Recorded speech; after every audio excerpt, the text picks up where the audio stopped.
जय हिंद दोस्तों, वंदे मातरम। मैच का 19वां ओवर चल रहा हो, सामने राशिद खान बॉलिंग कर रहा हो। राशिद खान का स्टेटस आप जानते ही हैं, कितना बड़ा, कितना विख्यात बॉलर है।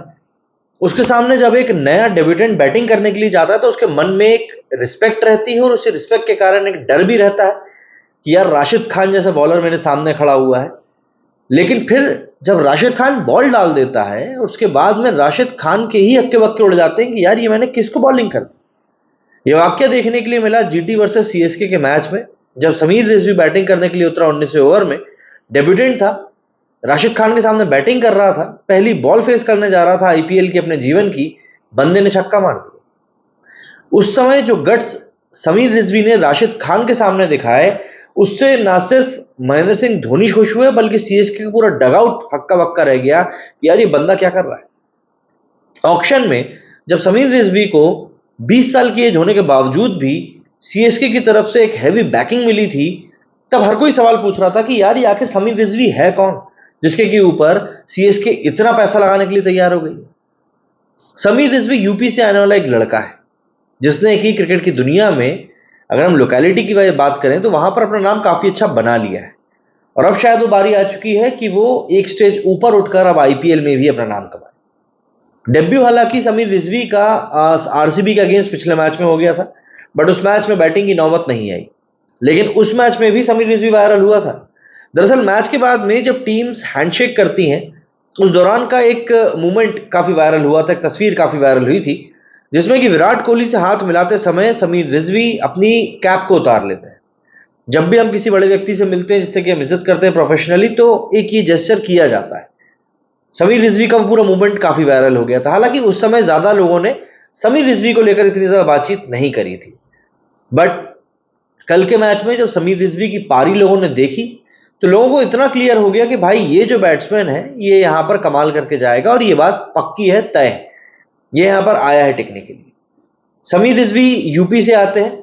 यूपी में जो अभी टी20 लीग शुरू हुई है उसमें इन्होंने काफी अपने जलवा बिखेरा था, सबसे ज्यादा छक्के मारने वाले खिलाड़ी बने थे। अभी हाल फिलहाल के लिए सीएसके ने इनको अपनी टीम में एज अ फिनिशर असाइन किया है कि भैया आपको जाकर गेम फिनिश करना है। और समीर रिजवी उस पोजीशन का बखूबी इस्तेमाल करना भी जानते हैं। देखिए, जब आपको मौका मिलता है ना, तब आप उस मौके पर ये नहीं बोल सकते कि नहीं भाई मैं तो एज अ ओपनर खेलूंगा या मैं तो as a middle order batsman खेलूंगा, मैं तो ये नहीं कर सकता, मैं तो वो नहीं कर सकता। ऐसा नहीं, आपको जो पोजीशन दी गई है आपको उस पोजीशन के ऊपर खेलना पड़ेगा। महेंद्र सिंह धोनी की आपको बैकिंग मिली हुई तो ऑब्वियस सी बात है आप पे कॉन्फिडेंस टीम मैनेजमेंट को है, लेकिन परफॉर्म करना समीर रिजवी का काम था और उसने वही किया है। 8.5 करोड़ के लगभग 8.4 करोड़ में सीएसके ने समीर रिजवी को अपनी टीम में शामिल किया था।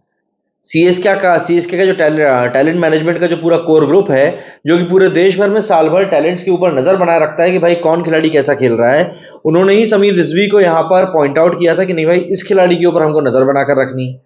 और क्योंकि यूपी की डोमेस्टिक टी20 लीग में समीर रिजवी ने अच्छा खेला था, यही कारण रहा कि उसको डायरेक्ट आईपीएल में एंट्री मिली और फिर कल हम लोगों ने देखा किस तरह की पारी बंदे ने खेली है।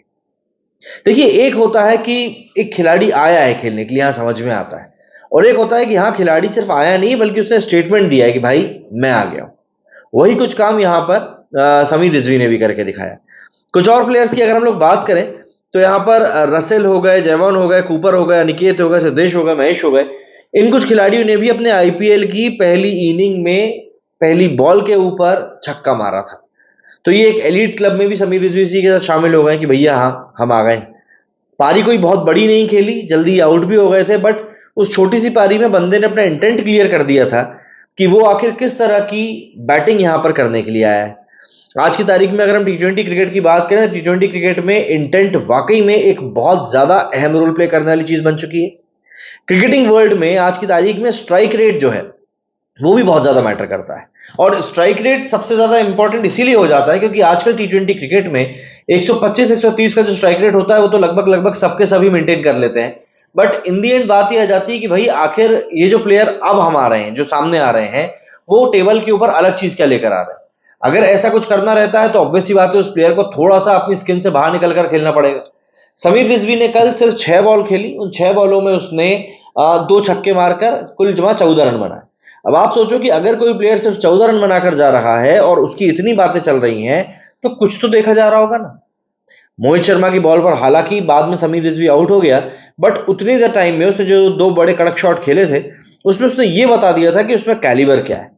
इन फ्यूचर कोई बड़ी बात नहीं है अगर महेंद्र सिंह धोनी या ऋतुराज गायकवाड़ मिलकर उनको बोले कि भैया आप थोड़ा ऊपर जाकर बैटिंग करो, जिससे कि आपको बैटिंग करने का टाइम मिले। जब बैटिंग करने का टाइम मिलेगा तब भी समीर के पास में काफी टाइम होगा कि वो खुलकर अपने आप को एक्सप्रेस कर सके। और देखो, आईपीएल का मंच इंडियन क्रिकेट के लिए सबसे ज्यादा फायदेमंद साबित ही इसलिए हो रहा है क्योंकि यहां से जिस तरीके से खिलाड़ी बाहर निकल रहे हैं वो इतने ज्यादा पक्के निकलते हैं, पका के निकलते हैं कि भैया उनको पता होता है कि जब हम इंटरनेशनल लेवल पर जाकर खेल रहे हैं तब हमें वहां पर किस तरीके से जाके परफॉर्म करना है और उस समय पर कोई इशू ना क्रिएट हो। इसीलिए पूरा का पूरा जो तपिश रहती है ना पूरी की पूरी, वो इनको आईपीएल में मिल जाती है। और यही एक बड़ा कारण रहा है कि जो हमारी पेस बैटरी है वो भी पिछले कुछ समय में काफी अच्छा परफॉर्म कर रही है, क्योंकि यहां पर आपको दुनिया तरीन के लोगों के साथ उठने बैठने का ही मौका मिलता है। तो ऐसे में समीर रिजवी ने भी अपनी छाप तो छोड़ ही दी है। अब देखना होगा कि आने वाले समय में जब और मौके इनको मिलते हैं तब ये कैसा परफॉर्म करते हैं। मेरे से फिलहाल इतना ही। जय हिंद, जय भारत।